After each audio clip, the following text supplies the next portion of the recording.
Jorge. You don't think I look too whorish in this color. I just love it. I think... Oh, hey! Hi, it's me, Wilma Fingerdoo with the Fingerdoo review of RuPaul's Drag Race Season 13, Episode 6. And before I get started, I need to send the biggest thank you out to Eric Cool, one of my Patreoners. He sent me this wig. Apparently he was sick and tired of looking at me and the others. And I spent the day yesterday just Wilmifying this one, and I think it looks fabulous. I'm just so excited. I also want to send a huge shout out to Ryan Percy on Instagram. These are, finally, this was the best thing about this wig, earring friendly. It's shorter than the earrings, but as you know, Ryan, who's Percy Blue on Instagram, sent me some of his handiwork, and I am just so thrilled to get it. Now, the next thing I need to do before we start is thank this week's Tipper-doos. Charlie Green. Hello, Charlie Green. I hope you're doing well. I haven't really talked to you in a while, so it was nice to see your name pop up. And Zachariah Pope. I am sure this is the first time that Zachariah has tipped me, but I just have to say, the reason I think that is because I would remember a name like Zachariah Pope. That's the best name ever. Sounds like a character in a movie. Zachariah Pope looked out over the vast vista and plotted his revenge. I see it happening now, Zachariah. If you're not a character in a book, you should be. I'm just saying, live forever. So if you would like to be a Tipper-doo, all you have to do is click on the link in the description box down below. Now, let's get to the important things. Jorge, drink me! Ooh, look at this. Coke Zero and vodka. Now, this is normally what we call a skinny biatch, Diet Cola and vodka, but I like it in this hurricane glass, and I think when it's all sexy shaped like that, it becomes a sophisticated lady. And John Dwyer, hey John, that's not vodka. This is the Canadiana alcohol from the Moonshine Creek Distillery in Nova Scotia. Ooh, so it's a Canadian sophisticated lady. Anyway, John asked me, the last time I had a skinny biatch, where my hurricane glass was. I thought they were all broken, but apparently somebody had them hoarded in the back. Seriously. Okay, so let's get to it. We started this episode off by saying goodbye to Joey J, and to be honest, I thought there were going to be more tears, and maybe there would have been if Candy hadn't made it all about her unrequited love for Joey and her declaration of meeting up with Joey after she won the competition. Keeping in mind, Utica is the only one who left Joey a note, and that Joey actually ran away from Candy when they first met. Joey J, if you're listening, keep that episode on your hard drive. It'll stand up in court, seriously. And then, for the sake of all you all who missed Untucked last week and are regretting it, they rehashed all the nonsense that went on. Seriously. I blame Olivia for getting the ball rolling by asking how everyone was feeling post-Untucked, bless her. Of course, Candy took over the conversation by making it a TED Talk about where her head was at where Tamisha was concerned. But as quiet as she is, I'm impressed that Utica told Tamisha that the whole thing got blown out of proportion. Because the only reason we had the moment we had in that Untucked lounge was because Tamisha threw an underhanded compliment into the room like a grenade, and the right queen threw herself on it. But it does take two to tango, and Utica is right. Candy can dish it, but she's not so good at taking it, seriously. My favorite moment in all this was when Candy turned Tamisha's "I don't care for some of you girls, but I must commend you on your drag" into "I don't like some of you girls, but you did good in the ball challenge because I've been doing this so long." And then when Tamisha challenged her by saying "That's not what I said," Candy said "Roll the tape." And they did. I have to say, this is a new trend in reality TV that I'm enjoying. No one used to say "roll the tape" during an argument on reality TV, and now, not only are they yelling it into each other's faces, production is obliging. Without seeing the tape, Tamisha knew she was right and brought it home with the classic, "That's not what I said, that's what you heard." On a side note, did you all see that Candy was selling arrogant necklaces? Good for her. I wonder if she'll give Tamisha a cut. The next day in the workroom, it wasn't any warmer. There was a lot of side-eye going on, even though the queens agreed to leave the past in the past and just focus on the brand new week. Thank God Ru's video message gave them somewhere else to look, I'm just saying. Ru was dropping dance references all over the place in her video this week, which seemed to pique the interest of more than a few of the queens. Personally, I was distracted by the slightly medicated delivery from Ru. She was very mellow. And then there was RuPaul Charles Nelson Riley. On a side note, I knew exactly what Ru was talking about.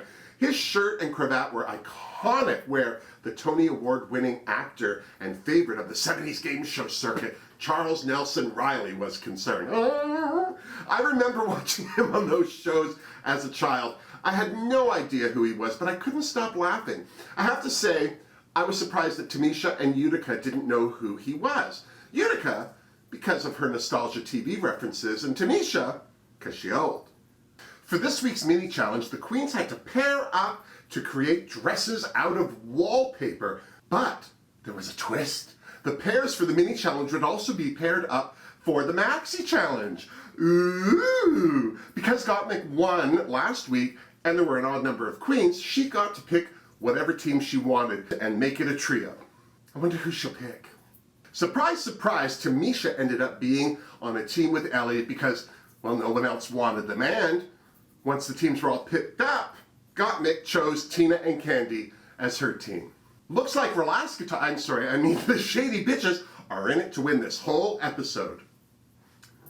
Who else is worried for Gottmik?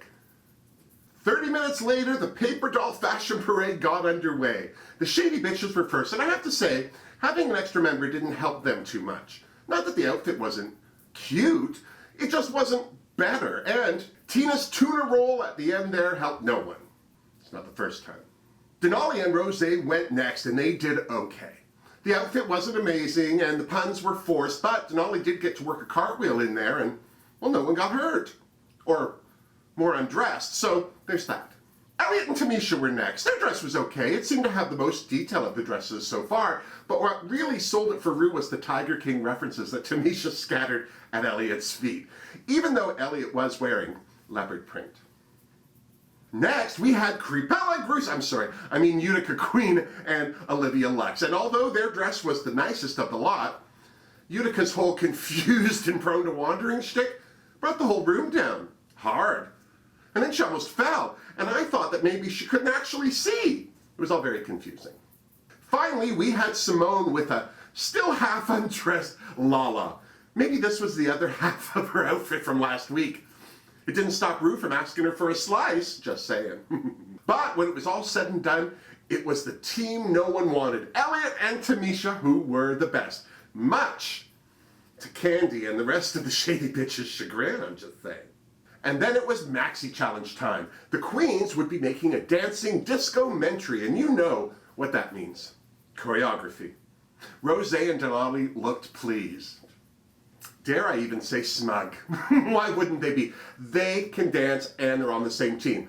I felt like if you listen close enough, you could almost hear a suck it queens in the air. Suck it! I said almost. Teamed with their current partners, the queens were assigned a different period from the history of disco.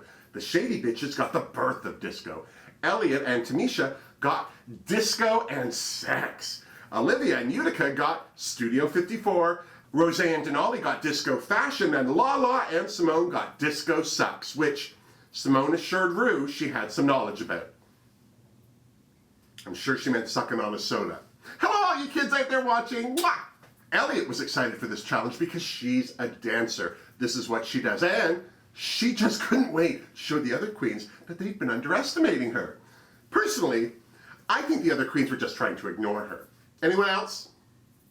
As the queens got down to work, you could feel the excitement in the air. Denali and Rose were already working on choreo, while Lala was feeling the power of the beat. Hell, even Tina Burntner's wig grew 3 sizes that day. That's the power of disco. I was surprised at how quickly Ru returned to the workroom to check on the girls, but then this is disco and most of these queens are children. Okay, they're all children except for Tamisha. I'm sure Ru just wanted them to get it right is all. Ru's first visit was with Rose and Denali. Okay, mostly Denali. I don't know if Rose had nothing to say or couldn't get a word in edgewise once Denali started talking about working as an ice skater on a cruise ship, but once Ru addressed Rose directly, she opened up about her self-imposed pressures of trying to be perfect and not letting her guard down in front of the judges. No wonder she's not chatty. She's tired.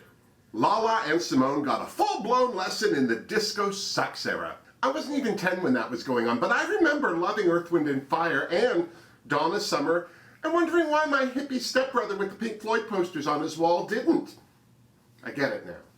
The Shady Bitches were next, and it was not looking good for the memory of disco. Candy's only reference to disco was the Pussycat Dolls' Hush Hush song that broke into I Will Survive. No offense to Ru, but if she wants to slap Candy Muse in the face, the line forms behind me. Seriously. Not that Tina did any better. She remembered the names of some disco songs and the names of some people who sang disco songs, but not who did what. She's 40. She should have at least gotten one right. Gottmik did what she's been doing all season, completely sidestepping the question. She should run for office. But my favorite moment was when the only thing Candy could say to differentiate Diana Ross from Donna Summer was that Donna Summer was dead. Well, let the face slapping begin. Not you, not you. After Ru's visit, Candy was holding court with Denali and Rosé and Utica and Olivia. They were theorizing how the Maxi challenge would be judged. Would they be judged as individuals or against their team members? And if they were judged against their teammates, what would that mean for the Shady Bitches? A possible double elimination? Well, immediately Candy started second-guessing her choices. If she'd known this was a dancing challenge, she would have picked a dancing queen to work with instead of two queens who she says can't dance. Well, there's loyalty. I bet old Elliot picked last with 2 T's ain't looking so bad now, is she, Candy? And then it was on to choreography with extra charming Miguel Zarate. Candy's nightmare was up first, and as rough as the Shady Queens looked, it was Candy who seemed to do the worst. Maybe getting lost in a trio will make that less obvious to the judges. No, I don't believe it either. Lala and Simone were next, and they got a crash course in popping it out. Although, I have to say that Lala didn't need much coaching, much to Miguel's disappointment, just saying. Elliot and Tamisha were next. Their disco era was all about sex, and nothing says that more than a hula hoop, am I right? Elliot was gagged. So were the other queens, but Tamisha was worried. She revealed that as a result of her current fight with cancer, she has an ostomy bag taped to her abdomen. I was shocked. I can't believe that she's competing under these conditions. On one hand, I'm very impressed with her tenacity, but on the other, I'm worried that she's not letting herself heal. Either way, I get why she didn't want to let the cast and judges know, but still, here's the Tamisha, seriously. The dancing queens were up next, and they had the most dance-heavy choreography of the bunch, and they were thrilled. Denali kept showing off, asking Miguel this and that with regards to finishing some of the moves, which Rosé wasn't pleased about, but she kept up. Olivia and Utica were up next, and they had props too. Flags. I have to say, this used to be my favorite thing to watch at the clubs. I remember the first time I saw someone do that, I was at a pool party. I was hypnotized. Or I was drunk. I don't remember. But that wasn't the case with Utica and Olivia. Okay, mostly Utica.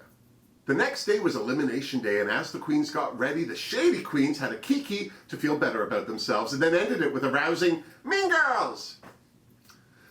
Really? In a post-Trump, Jeffree Star cancel culture world, you want to brand yourselves as Mean Girls? Okay. Personally, I feel like Tina and Gottmik are hiding behind Candy. They say they're known as the Loud Queens, but the only one I ever hear is Candy. Tina's all about the side-eye, and I think Gottmik just got swept up in the drama. Olivia talked about how much fun she had working with the fabric, saying that she wanted to be in the color guard in school, and then she revealed that she struggled with her weight when she was young. Over 300 pounds for a child, God bless. It's a shame that she had to go through the teasing. I certainly understand that. But I wasn't just fat. I was tall too. I'm a moose. But look at Olivia and I now. We're gorgeous. Candy told the room about her childhood, and it broke my heart. Having a parent in and out of jail, growing up on the streets, there's a reason she's a loud, hard stretch of road. Mind you, she needs to remind herself from time to time that she's 26 years old and living in an apartment now. Just saying. Tamisha also shared how a woman in her community who taught the local girls cheerleading noticed that Tamisha, or Booty as she was called then, could flip and split and was instrumental in helping her stay out of trouble and move confidently into drag. Here's to our community heroes that no one ever says cheers to. Cheers, dolls. Seriously. And then it was time for the runway. I just loved Rue's purple and pink gown. I want one. Michelle was there rocking her silver streak in a fabulous updo. Carson was there because it's in his contract. And returning to share the love was Ms. Lonnie Love. Up first, the Disco-mentary. I have to say, I hated this. If they called it anything else, I would have liked it more.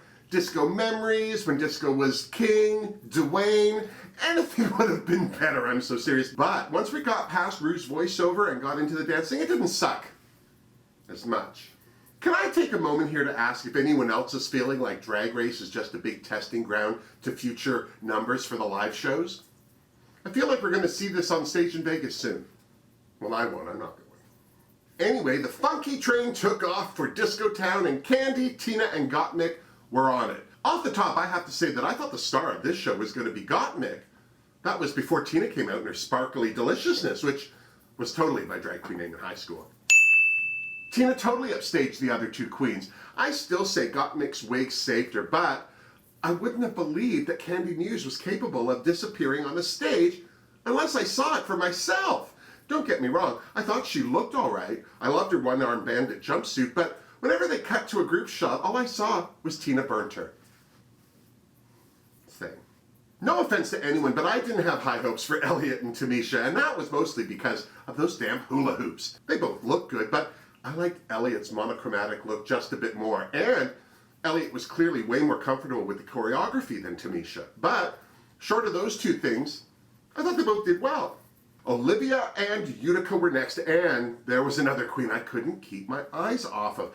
I have to say, I'm obsessed with Olivia's face. She is stunning. She's like a cross between Julia Stiles and Gabrielle Union. But this hair, oh, and that dress, oh, it took her to the next level. And that level was in the middle of a disco floor, which sucked for Utica. Not that I didn't like Utica's look, it just wasn't for this challenge. Utica's got that figure that Halston designed for back in the 70s. I'm sorry that she didn't go down that route. A simple dress with spaghetti straps and a shorter wig with maybe a little more wave in it would have made a world of difference, but let's be serious. Once Olivia got her groove on, there was no stopping her.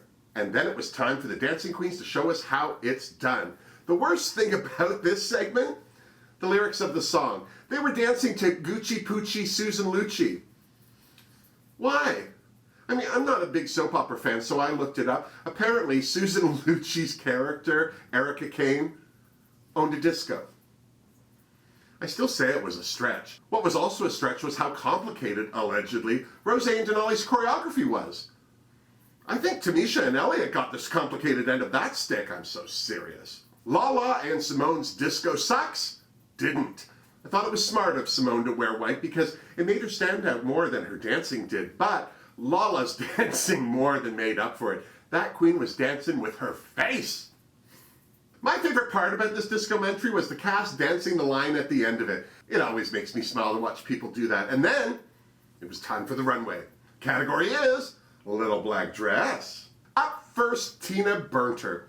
This idea of revealing a little black dress with sequin fabric looking like wet paint was cute. But this is Drag Race. There's no room for cute. She made that little black dress all about the yellow and red.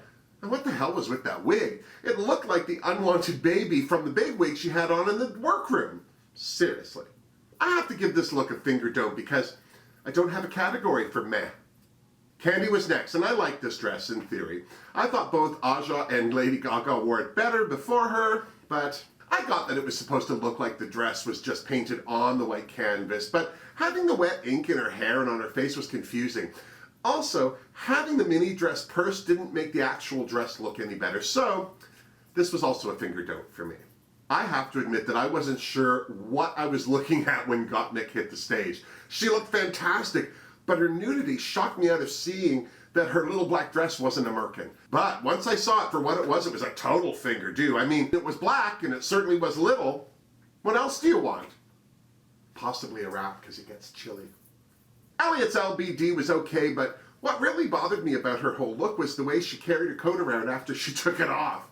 I would have just left it where it landed, I'm so serious. I didn't find it interesting to hear Elliot talk about how she often gets mistaken for a woman either. It's probably because they didn't get a chance to watch her walk away. Tamisha was next, and I have to say, the weird shape of this dress kept reminding me about her ostomy bag, and now I can see why she didn't want to mention it to anyone. But personal issues aside, I didn't like the fit of this dress. It made her look pigeon-chested, which is never a good look in a dress, outside of the Victorian era anyway. So sadly, it was another finger don't. If I thought Olivia Lux was beautiful during the Disco-mentary, she was drop-dead gorgeous in this little black dress. Her hair was stunning. The details on the dress looked expensive. Even that annoying little purse looked right. This was a fantastic week for us because we got to see all that beauty from Olivia. I'm so serious. Needless to say, Fingerdoo! God bless Utica. I love how unique she is, but sometimes I feel like she's being different to prove she's different, and this look was one of those times. Once she explained that she was one of her earrings, I got it. Well done. But if she hadn't said anything, I would have been asking myself why'd she ruin such a classic dress with all the rest of it. I hate to say, but it was another finger don't. Denali's dress was fun. I liked that she went with the spider theme full hog with the extra eyes under her hat, but she didn't need it. Still, it was a finger do. Okay, I'm just going to go out on my own limb and say this is the best dress Rosé has worn all season. And I would like to preface this by saying I wish she hadn't worn that tulle in her Train for Days runway because it diminished the impact of this one. Still, I loved it and it was a finger do, just saying. Lala's little black dress had two things against it. That stunning necklace totally distracted me from the dress, and the fact that the dress was actually too short to be a dress. It was more like a long t-shirt. As good as Lala looked, I never like watching a lady have to pull her dress up or down. It just lets the whole room know it doesn't fit. Seriously. Finger don't, I'm sorry to say. Alright, it wouldn't be a finger do review if something didn't go wrong, and for some unknown reason my camera did not record my favorite runway, Simone. The first thing I did when she took that runway was start singing RuPaul's Back to My Roots. Back, back, back to my roots where my love can be found and my heart rings true. That's off her Supermodel album. That whole album is fantastic, I just need to say. My only complaint about this look is I wish Simone's wig had just been a little more refined, but this wasn't a hair challenge, it was a little black dress challenge, and Simone's LBD was made out of braids and was gorgeous enough to be a finger do in my eyes. And I hate my camera. And then it was time for the judges' critiques. Gottmik, Denali, Rosé, Lala, and Simone were safe, and you could tell. More than a few of them weren't happy about it. As they made their way back to the Untucked Lounge, Rosé lamented over the fact that she hasn't won a challenge yet, but she was very proud to be in the top again. As the Queens untucked, Denali said she was surprised that Lala and Simone hadn't placed higher. Lala was too. She was happy to be safe, but she was gunning for a win. The Queens speculated on who would be in the bottom. Gottmik thought Tamisha was completely outshone by Elliot, and the Queens were surprised that even Gottmik thought Candy was her team's weakest link. And then the Queens gagged over the possibility of those two BFFs landing in the bottom together. Simone asked Rosé how she was feeling because everyone knew she was hoping to win this challenge. Rosé admitted that she was disappointed not to be in the top and wasn't happy about missing another chance at a win, and how she needs to loosen up and be the freewheeling ball of creativity she says she is usually. Well, even Gottmik admitted that she thought Rosé came off as a control freak, which surprised Rosé to no end. I wasn't surprised. And then it happened. I was just talking to somebody about how I missed the personal video messages they used to do in Untucked. And there were Gottmik's parents all of a sudden saying how proud they were of him. It was a total surprise to Gottmik, but she was able to find joy in the fact that her parents had come a long way in understanding her transition. It was a beautiful moment that the other queens were very happy to share with Gottmik.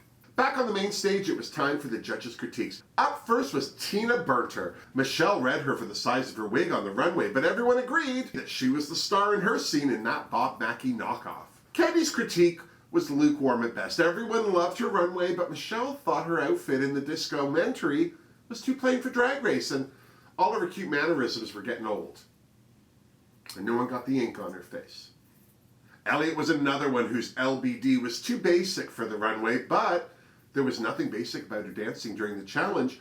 Ru asked her how she got into dance in the first place, and after Elliot shared her tale of how her mom put her in dance class at 5 and It being her escape from the bullying, Ru reiterated to the home audience, put your children in dance class. Seriously. Tamisha was next, and even though Carson thought her LBD was good, Michelle had the same problem I did with the gathering in the front, and how Tamisha looked like she was holding back during the challenge. Hell, I thought she looked like she just couldn't remember the moves. The star of the week, Olivia Lux, was next, and the love fest began. No one had anything negative to say. From the top of her fabulous wigs to the tip of her twinkle toes, the judges loved it, and Olivia. The same could not be said for Utica. Michelle thought she looked too camp during the Maxi challenge, and even after Utica explained her runway outfit and she and Carson seemed to get it, Lonnie Love made a point of saying, if you have to explain your concept, it might not be clear enough in the first place. Do you, but make sure they understand it. Teach your children, Lonnie. And then it was off to the Untucked Lounge for everyone. God, what a difference a week makes, eh? This was a kinder, gentler Untucked than last week, I'm so serious. Tamisha was smiling and cracking jokes. I'm sure it had nothing to do with Candy's horrible review, but I'm thinking if Tamisha was in the bottom, she felt a lot better about it knowing Candy would be there with her, I'm just saying. The Queen seemed sorry that Utica was in the bottom, but I don't think anyone was surprised. I'm sure Rosé wasn't happy to hear about the positive comments Tina Burter got either, but then Tina also didn't share the nags. I'm just saying. Olivia was over the moon, not just because of the positive critiques, but for the little tidbits the judges gave her regarding her looks. Little Tidbits was my drag queen name in high school. Elliot thought she had a chance at being in the top, bless, and maybe she could have if she didn't look like she was waiting for a table at the Olive Garden. Tamisha shared that her critique wasn't glowing, and although the Queen's feigned surprise, no one was. Candy, on the other hand, poor thing, when she's down, she takes hostages. At least she was able to say that her critique wasn't the worst, but it could see it from where it was standing. Utica! Candy thought the choosing of the tops and bottoms was a little shady, but I guess that's the story she has to tell herself to sleep at night. I'm so serious. When she sees how she looked during the Maxi challenge, she'll have to agree that she was far from being in the top. Seriously. While the queens continued to untuck, Olivia and Utica had a chat. Utica was sure that it would be her and Candy in the bottom and was worried how the lip sync would be judged because their styles are so different. Personally, I think Utica would have won. Candy looked worried, while Tamisha was ready to do whatever she needed to do. She's a pro. Back on the main stage, Ru announced that the winner this week was lovely Olivia Lux, and no one was more deserving this week. As for the bottom two, you know I love me some Utica, but she had a fail in the challenge and a fail on that runway, so I was sure she was going to be at the bottom. Ru thought otherwise. Candy threw up a little. As for this lip sync, neither of the queens seemed to have the words down, so it came down to the performance. Tamisha gave us a good drag performance. I would have tipped her, but Candy gave us good TV. So, when Blue Cantrell stopped hitting them up style, it was announced that Candy shantaed, and no one was more grateful than her. Well, except for Tamisha, who did her pageant roots proud with her gracious acceptance of Ru's verdict to sashay away. Her hug with Candy as she was leaving the stage seemed to say it all. They were sisters now and forever. It was beautiful. So, what do you think? Should Utica have been in the bottom? Did Tamisha deserve to be there? What about Olivia? Next week is an improv challenge. Will Simone steal the show again? All we can do is tune into RuPaul's Drag Race Season 13 next week, and when you're done, you come on back and you see me, so you and I can compare notes. Now, before you go, please remember to like this video if you did, and to subscribe to my channel if you haven't. And I'd like to send a great big thank you out to all of you who have subscribed. Not just the 1,000+ subscribers I've had since Christmas, but to all of you who've supported me over the years. I love you all, and until next week, miss me! Mwah! Seriously, Courtney. How much easier was it for Rosé to accept losing a dance challenge to a new queen who's not a trained dancer? Would it have been worse if Tina had won? And what about Candy? Next week is episode 7, and that would mean that she's outlasted both of the former House of Aja members. Mind you, the first 3 episodes of this season were in eliminations, so maybe they don't count.